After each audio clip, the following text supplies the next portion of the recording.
ನಮಸ್ಕಾರ ರೈತ ಬಂಧುಗಳೇ, ಇಂದು ನಮ್ಮ ಜಮೀನಿನಲ್ಲಿ ಆರೋಗ್ಯಕರ ಮತ್ತು ಬಲಿಷ್ಠವಾದ ತೆಂಗಿನ ಸಸಿಗಳನ್ನು ಹೇಗೆ ತಯಾರಿಸಬಹುದು ಎಂಬುದನ್ನು ಹಂತ ಹಂತವಾಗಿ ತಿಳಿದುಕೊಳ್ಳೋಣ.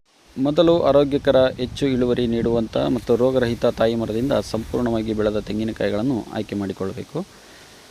ನಂತರ ಮೊಳಕೆ ಬರುವ ಜಾಗವನ್ನು ಸಿದ್ಧಪಡಿಸುವುದು. ಯಾವ ರೀತಿ ಸಿದ್ಧಪಡಿಸಬೇಕೆಂದು, ನೆರಳಿನಲ್ಲಿರುವ ಸ್ಥಳದಲ್ಲಿ ಸುಮಾರು 1 ಅಡಿ ಆಳದ ಆಸನವನ್ನು ಸಿದ್ಧಪಡಿಸಿ ಮಣ್ಣನ್ನು ಸಡಿಲಗೊಳಿಸಿ ಸಮತಟ್ಟಾಗಿ ಮಾಡಿ.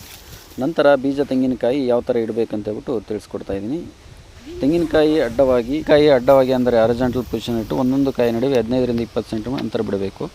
ನಂತರ ಮಣ್ಣು ಮತ್ತು ಸಾವಯವ ಗೊಬ್ಬರ ಹಾಕುವುದು ಯಾವ ಥರ ಹಾಕಬೇಕಂತ ಹೇಳ್ಬಿಟ್ಟು, ಮೇಲೆ ತೆಳುವಾಗಿ ಮಣ್ಣು ಮುಚ್ಚಿ ಸ್ವಲ್ಪ ವರ್ಮಿ ಕಾಂಪೋಸ್ಟ್ ಅಥವಾ ಕೊಟ್ಟಿಗೆ ಗೊಬ್ಬರವನ್ನು ಸೇರಿಸಿ ತಳದಲ್ಲಿ ಸ್ವಲ್ಪ ಬೇವಿನ ಸೊಪ್ಪನ್ನು ಹಾಕಿ, ಇದು ಯಾವುದೇ ಕೀಟಬಾಧೆಗಳನ್ನು ನಿಮಗೆ ತಡೆಯಲಿಕ್ಕೆ ಅನುಕೂಲವಾಗುತ್ತೆ. ನಾಟಿ ಆಗುವುದಕ್ಕೆ ನಿಮಗೆ 3ರಿಂದ 6 ತಿಂಗಳು ಅವಕಾಶ ಇರುತ್ತೆ. ಅಲ್ಲಿವರೆಗೂ ನೀವು ತೇವಾಂಶದಲ್ಲಿ ಈ ಮಡಿಗಳನ್ನು ಇಡಬೇಕಾಗುತ್ತೆ.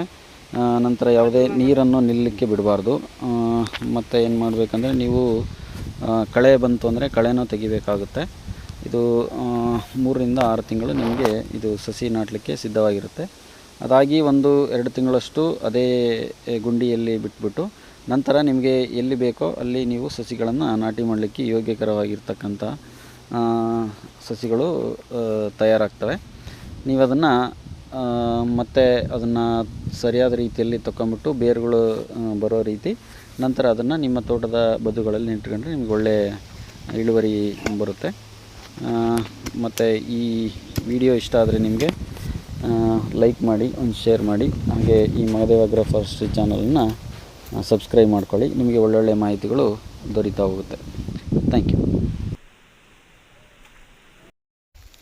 ಕೆಲಸ ಮುಗಿದ ನಂತರ ಈ ಥರ ಒಂದು ಪಾತಿಯನ್ನು ಕಟ್ಕೋಬೇಕಾಗುತ್ತೆ. ಇದರೊಳಗಡೆ ನೀರು ಆಚೆ ಕಡೆ ಹೋಗ್ಬಾರ್ದು ಅಂತ ಹೇಳ್ಬಿಟ್ಟು ಈ ಥರ ಒಂದು ಪಾತಿ ಕಟ್ಕೊಂಡು ನೀಟಾಗಿ ನೀರು ಹಾಯಿಸೋದ್ರಿಂದ ಎಲ್ಲೂ ನೀರು ನಿಂತ್ಕೊಳ್ಳೋಕ್ಕೆ ನಿಮಗೆ ಅವಕಾಶ ಕೊಡಬಾರ್ದು. ನೀರು ಎಷ್ಟು ಬೇಕೋ ಅಷ್ಟೇ ಕೊಟ್ಬಿಟ್ಟು ಒಂದು 4ರಿಂದ 5 ದಿನದ ಅಂತರದಲ್ಲಿ ನೀವು ನೀರು ಕೊಡಬೇಕಾಗುತ್ತೆ.